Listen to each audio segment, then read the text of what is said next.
Meu nome é Marta, e esta história sinistra se passou na cidade Bagé, no Rio Grande do Sul, onde cresci com meus pais e meu irmão Mateus. A nossa casa ficava perto de uma mata que sempre nos causou arrepios. Mateus era 5 anos mais velho que eu. Quando estávamos na adolescência, ele começou a ficar rebelde e a passar muitas noites fora até altas horas, o que deixava meus pais furiosos.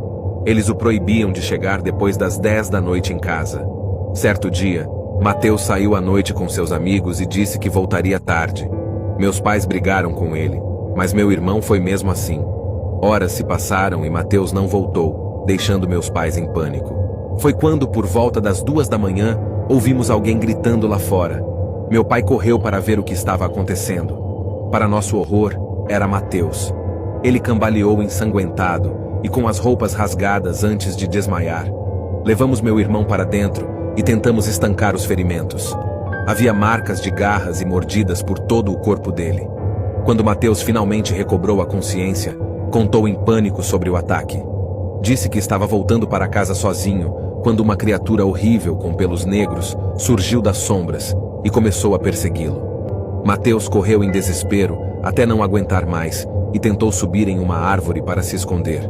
Foi quando a fera o alcançou e o atacou. Ele só conseguiu escapar pois tinha um canivete e cravou no braço da criatura e saiu correndo em disparada até em casa, mesmo ferido. Mateus não conseguia descrever direito a aparência do monstro no escuro, só que era enorme e se parecia com um cachorro andando sobre 2 patas. Meus pais ficaram revoltados com a história absurda.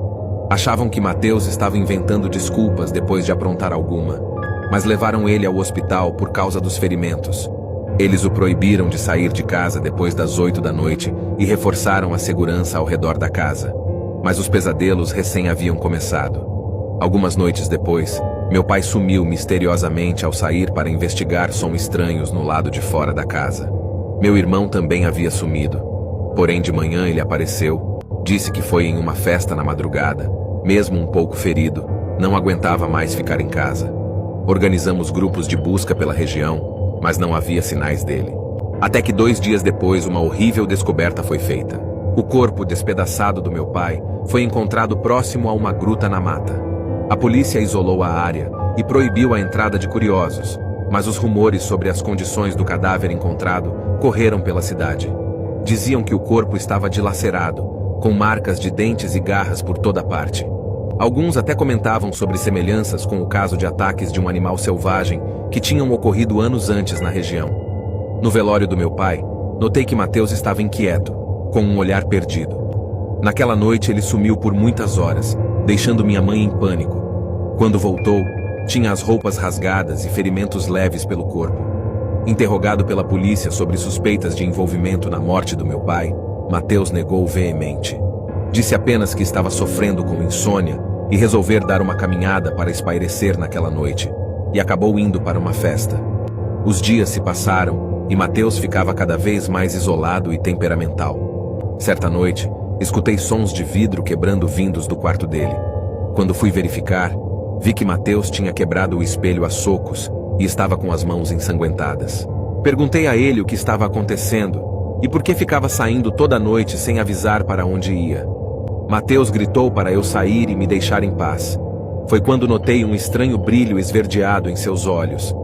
Na manhã seguinte, durante a madrugada, minha mãe me acordou. Ela estava chorando muito, dizendo que Mateus tinha desaparecido, deixando apenas uma mensagem dizendo para não procurarmos por ele.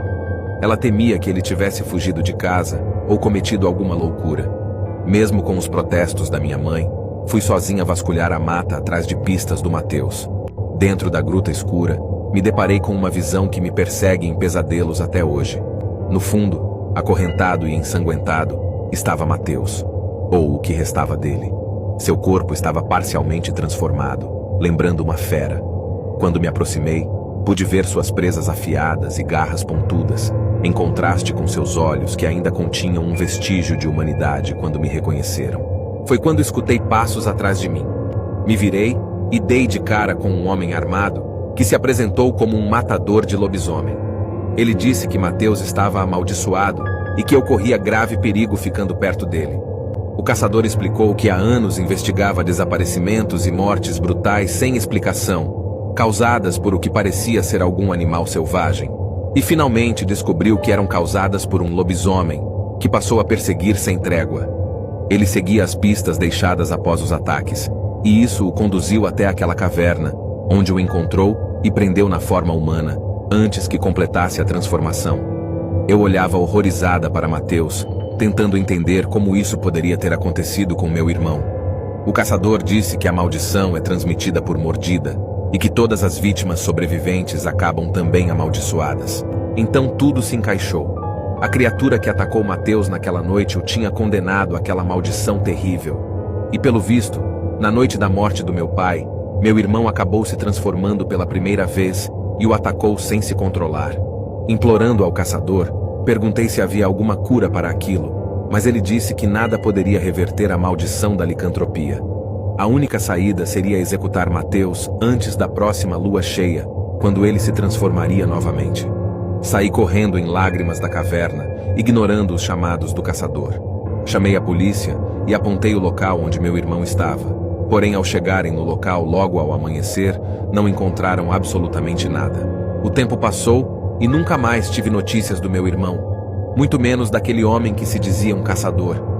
Muito provavelmente meu irmão foi morto depois que saí daquele lugar, e seu corpo deve ter sido enterrado em algum lugar escondido.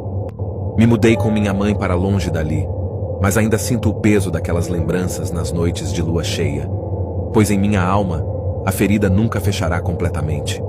E ainda me pergunto se poderia ter feito algo para salvar Mateus antes que a maldição consumisse sua humanidade. Mas chego à conclusão de que realmente nada do que eu fizesse poderia o salvar, porque aquela noite na gruta, meu irmão já não existia mais. Só existia ali aquele terrível lobisomem.